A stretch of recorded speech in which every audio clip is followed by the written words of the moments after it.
je vais te dire comment gagner au moins 5 000 € ce soir. Tu veux ou pas?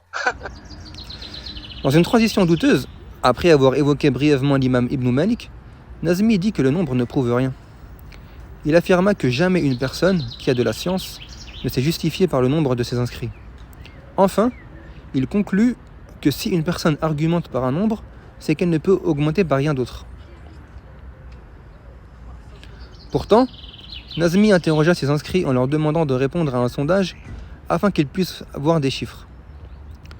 Puis Nazmi se justifia en disant « Vous avez vu, contrairement à certains, je mets les mauvais chiffres, je ne vends pas du rêve. » CQFD, Nazmi est ce qu'il dénonce.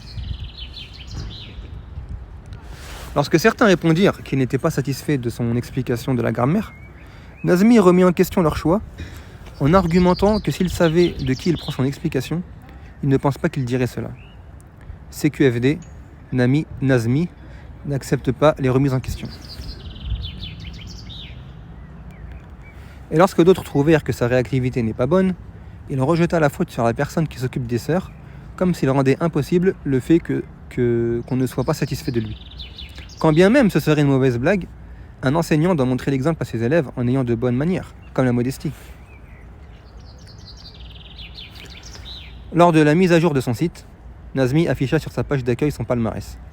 Plus de 240 avis, plus de 5 millions de vues, plus de 150 000 abonnés, plus de 40 heures de cours. Si nous appliquons sur Nazmi sa propre règle innovée, alors il n'a pas de science et il ne peut argumenter par rien d'autre.